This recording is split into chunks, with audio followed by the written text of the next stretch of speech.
διαστήματα αυτό εδώ. Το νερό έχεις από εκεί. Δεν θέλω νερό.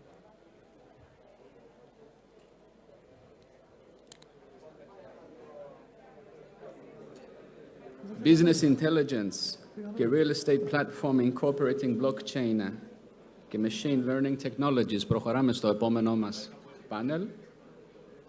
Καλωσορίζω τον κύριο Νίκο Μαμομενίδη από την Burn Scientific Director, τον Θεμιστοκλή Ρουστάνη, founder από Κύκλος,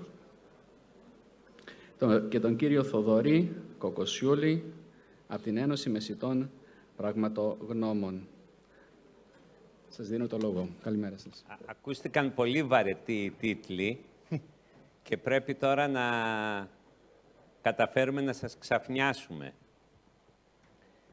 Γιατί σας υπόσχομαι ότι αυτό που θα ακούσετε έχετε λόγο να το δώσετε σημασία, μιας και θα αλλάξει τη ζωή σας το επόμενο διάστημα. Υπάρχουν έξω αυτά τα εντυπάκια που είναι, εντάξει, ενημερωτικά, αλλά έχει ένα πολύ σημαντικό barcode εδώ πέρα. Θα σας το θυμίσω και στο τέλος, να κάνετε εγγραφή. Και θα προσπαθήσουμε μέσα στα επόμενα λεπτά, πολύ γρήγορα, όχι να εξηγήσουμε το μοντέλο που προσπαθούμε να δημιουργήσουμε, αλλά να πούμε γιατί έχει πάρα πολύ ενδιαφέρον για το real estate, τι ωφέλη θα δημιουργήσει για τον καθένα μας ξεχωριστά και για τις επιχειρήσεις στις οποίες λειτουργούμε, πώς θα λειτουργεί, πολύ περιληπτικά και συνοπτικά, θα δημιουργήσουμε πολλές απορίες και ερωτήσεις, τις οποίες θα έχουμε χρόνο από εδώ και στο εξής να τις λύσουμε, και γιατί δεν πρέπει να συνεχίσουμε όπως έχουμε. Θα ξεκινήσω από το τελευταίο. Βλέπουμε την οικονομία να αναπτύσσεται το τελευταίο διάστημα και πολλές φορές αναρωτιόμαστε, η Ελλάδα έχει αυτό που αξίζει?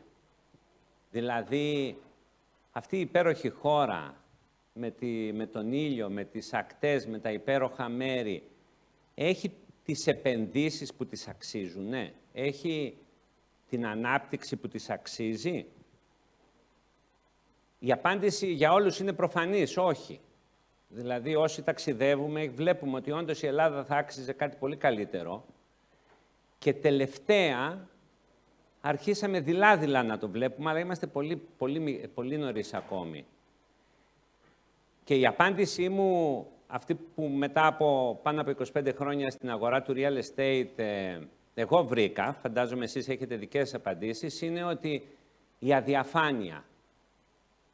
Η αδιαφάνεια στις περιουσιακές συναλλαγές, τα μαύρα χρήματα, η ανακρίβεια στις κατασκευές, οι αυθαιρεσίες, όλα αυτά είναι που κρατούσαν μακριά και κρατούν ακόμα τους σοβαρούς επενδυτές από το εξωτερικό. Είχαμε μόνο επενδυτές από Βαλκάνια, από Ρωσία, από μέρη που είχαν μαύρο χρήμα. Οι σοβαροί επενδυτές θέλουν να υπάρχει μια διάφανη αγορά, να μπορούν να ξέρουν από πραγματικά στοιχεία πόσο αξίζει το ακίνητό μου, να είναι καταχωρημένα τα στοιχεία όπως ακριβώς λειτουργούν και να ξέρει ότι αγοράζω αυτό και αυτό που διαφημίζεται είναι αυτό που αγοράζω. Να ξέρει ο καθένας δηλαδή, χωρίς παγίδες, χωρίς να έχει γνωστούς, χωρίς να έχει κάποιον που είναι μέσα στα πράγματα, ότι μπορεί να έρθει χωρίς να φοβηθεί, να επενδύσει σε ένα ακίνητο και αυτό που βλέπει, αυτό είναι που αγοράζει και μπορεί να καταλαβαίνει ανά πάσα στιγμή την αξία του. Αυτό νομίζω ότι σιγά σιγά αλλάζει στην Ελλάδα και έχουμε όλη ευθύνη μας να συνεισφέρουμε στο να το κάνουμε.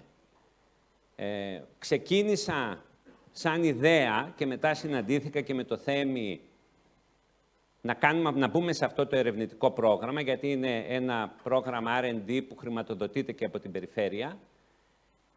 Επειδή σκέφτηκα εγώ τι θα μπορούσα να κάνω για να βοηθήσω αυτή την εξέλιξη. Ως μέλος της Ένωσης Μεσιτών Αμερικής, Realtors, ξέρω ότι εκεί πέρα κάνω ένα κλικ πάνω σε ένα ακίνητο, βλέπω την τιμή του, βλέπω την ιστορία των πραγματικών τιμών που γίνανε συναλλαγές, βλέπω δημογραφικά και άλλα στοιχεία της περιοχής. Υπάρχει μια απόλυτη διαφάνεια και ένα ξεκάθαρο τοπίο στο τι είναι αυτό που κοιτάω και όλη του την πορεία. Έχοντας αυτή την εικόνα, όταν ερχόμουν στην Ελλάδα, έβλεπα ότι τα πράγματα δεν είναι καθόλου έτσι. Ακόμη και εμείς που ήμασταν της δουλειάς, γνωρίζαμε κομμάτια της αλήθειας, τις συναλλαγές δηλαδή που εμείς κάναμε, αλλά για όλα τα υπόλοιπα δεν ξέραμε τίποτα. Παίρναμε ένα τηλέφωνο σε έναν συνάδελφο και τώρα μιλάω και σαν μεσίτης ακινήτων και σαν expert valuer. Παίρναμε ένα συνάδελφο, ρωτούσαμε από εδώ, ακούγαμε εικασίες, πληροφορίες, γνώμες, αλλά fact όχι, δεδομένα όχι. Πραγματικές συναλλαγές όχι, μόνο αυτές που κάναμε εμείς, για αυτές ήμασταν σίγουροι. Και όταν αρχίσαμε να λέμε, παιδιά, πρέπει να τα μοιραζόμαστε, πρέπει να έχουμε μια βάση στην οποία θα βάζουμε κάπου τα πραγματικά δεδομένα, να μπορούμε να τα παρακολουθούμε, είναι δύναμη η πληροφορία και η γνώση, όλοι καθόταν πίσω.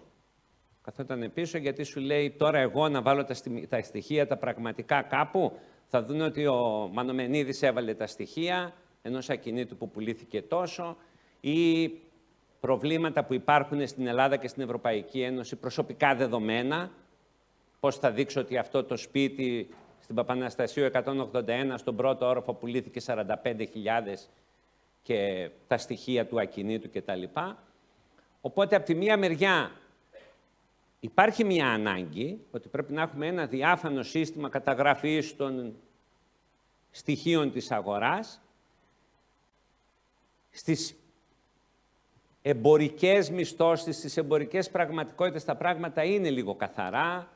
Επίσης, στις ρυθμισμένες αγορές τα πράγματα είναι καθαρά. Οι εταιρείες που είναι εισηγμένες στο χρηματιστήριο αγοράζουν ακίνητα, ξεκάθαρα, διάφανα. Από εκεί πέρα μπορούμε να αντλούμε στοιχεία. Αλλά όλη η υπόλοιπη αγορά είναι σε ένα θολό γκρίζο τοπίο. Έπρεπε λοιπόν να δούμε πώς θα μπορούσαμε αυτό το θολό γκρίζο τοπίο να το κάνουμε ξεκάθαρο, η μέρα, να πάμε στη μέρα, στον καθαρό ουρανό, και πώς θα μπορούσαμε να ζητήσουμε από τους μεσίτες, από τους ανθρώπους που ξέρουν τις πραγματικές συναλλαγές, αλλά και από τους υπόλοιπους φορείς που γνωρίζουν στοιχεία της πραγματικότητας, να τα συνεισφέρουν χωρίς να φοβούνται και χωρίς να λειτουργούν παράνομα όσον αφορά το νόμο για την προστασία προσωπικών δεδομένων, αλλά και χωρίς να αποκαλύπτουν την προσωπική τους συμμετοχή σε αυτό το σύστημα συλλογής δεδομένων. Οπότε έτσι προέκυψε η ιδέα του blockchain και ξεκινήσαμε να συζητάμε με τον Θέμη και το Πανεπιστήμιο για το πώς αυτό θα μπορούσε να γίνει, να λειτουργήσει, σε συνδυασμό φυσικά με την εμπειρία και τη γνώση του Θέμη στα γεωγραφικά πληροφοριακά συστήματα, που θα μπορούσαν να εμπλουτίσουν έτσι παραπάνω τα δεδομένα που έχουμε. Ποια λοιπόν ήταν τα προβλήματα? Αδιαφάνεια και να πω επιπολαιότητα, όχι πολύ επαγγελματική και ακριβής καταχώρηση των στοιχείων των ακινήτων. Στη συνέχεια ο Θέμης θα σας πει περίπου πώς λειτουργεί το μοντέλο, αλλά σίγουρα δεν θα τα απαντήσουμε όλα. Έτσι ήρθαμε και σε επαφή με την Ένωση Μεσιτών Ακινήτων Πιστοποιημένων Πραγματογνωμόνων για την αρχή, για να αρχίσουμε να δοκιμάζουμε το μοντέλο μέχρι να σας ζητήσουμε όλους σας και τους υπόλοιπους συλλόγους, τους φορείς, τους επαγγελματίες ξεχωριστά να συμμετέχετε σε αυτή την προσπάθεια, να κάνουμε τα πρώτα μας δοκιμαστικά βήματα. Εδώ εγώ θέλω να πω ότι συζητούσαν και οι προηγούμενοι ομιλητές για τα μεγάλα προβλήματα της Ελλάδας. Ένα από αυτά τα τραγικά συμβάντα που γίνανε και στα Τέμπη. Νομίζω ότι το μεγαλύτερό μας πρόβλημα είναι ότι ξεκινάμε με την κριτική. Νομίζω ότι το μεγαλύτερό μας πρόβλημα είναι ότι είμαστε λίγο αλαζόνες και λέμε τι καλύτερο θα έκανα εγώ. Ενώ θα έπρεπε να ξεκινήσει ο καθένας μας με τα λάθη του.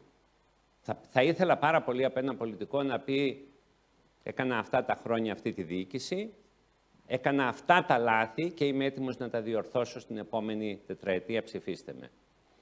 Θα ήθελα πάρα πολύ όλοι να σκεφτούμε τι κάνουμε λάθος που θα μπορούσε να στοιχήσει ανθρώπινες ζωές, εμείς προσωπικά, ο καθένας μας, έτσι, από αυθαιρεσίες μέχρι 1002.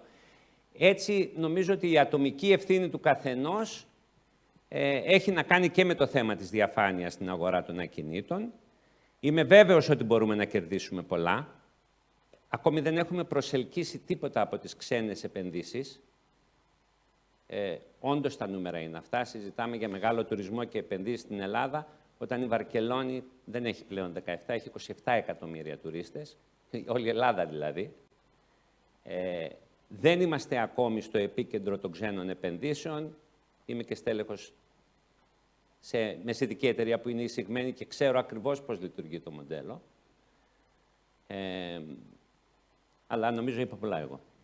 Οπότε, το πρόβλημα η αδιαφάνεια, η λύση δημιουργία μιας βάσης δεδομένων στην οποία οι επαγγελματίες θα καταχωρούμε πραγματικά δεδομένα που θα ανωνυμοποιούνται και θα παράγουν ένα προϊόν που θα μας εξηγήσει έτσι λίγο επιγραμματικά ο Θέμης και αν έχετε και κάποιες ερωτήσεις να τις προλάβουμε. Νίκο, ευχαριστώ. Γεια σας και από εμένα. Ο Νίκος μίλησε για διαφάνεια, μίλησε για προβλήματα τα οποία οι επαγγελματίες του real estate είτε τα αντιμετωπίζουν, είτε με δύσκολο τρόπο προσπαθούν να τα διαχειριστούν.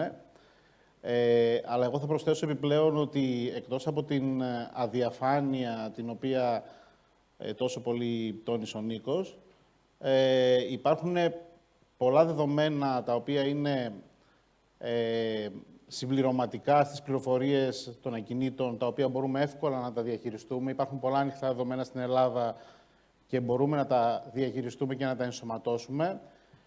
Αλλά ταυτόχρονα θέλουμε και να δημιουργήσουμε ένα δίκτυο επαγγελματιών οι οποίοι έχουν την πληροφορία και την κρατάνε αυτή τη στιγμή για τον εαυτό τους λόγω του φόβου να την κοινοποιήσουν προς τα έξω.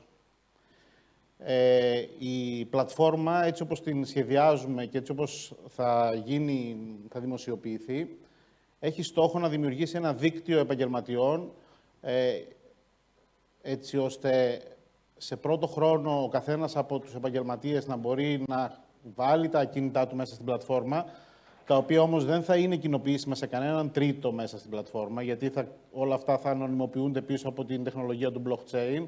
Θα παίρνει ο καθένας ένα credit, όλη η διαδικασία της καταχώρησης και των συναλλαγών με την πλατφόρμα θα είναι ανωνυμοποιημένη και θα είναι πίσω από κάποιους κωδικούς πορτοφολιών σε εισαγωγικά. Και μπαίνουμε σε μια διαδικασία μέσα από την πλατφόρμα να πούμε ότι τι δεδομένα μπορούμε να συλλέξουμε μέσα σε ένα σύστημα, έτσι ώστε όλοι οι επαγγελματίες, όλοι οι εμπλεκόμενοι με τη διαχείριση και την αξιοποίηση των ακινήτων να μπορούν να τα χρησιμοποιήσουν σε ένα κοινό τόπο. Μίλησα προηγουμένως για δεδομένα τα οποία υπάρχουν ανοιχτά και έχουν σχέση με το development, με την αξιοποίηση των ακινήτων. Μιλάμε για πολεοδομικά δεδομένα τα οποία το κράτος διαθέτει. Μιλάμε για δεδομένα του κλιματολογίου. Μιλάμε για δεδομένα κοινωνικο-οικονομικά. Μιλάμε για δεδομένα τα οποία έχουν σχέση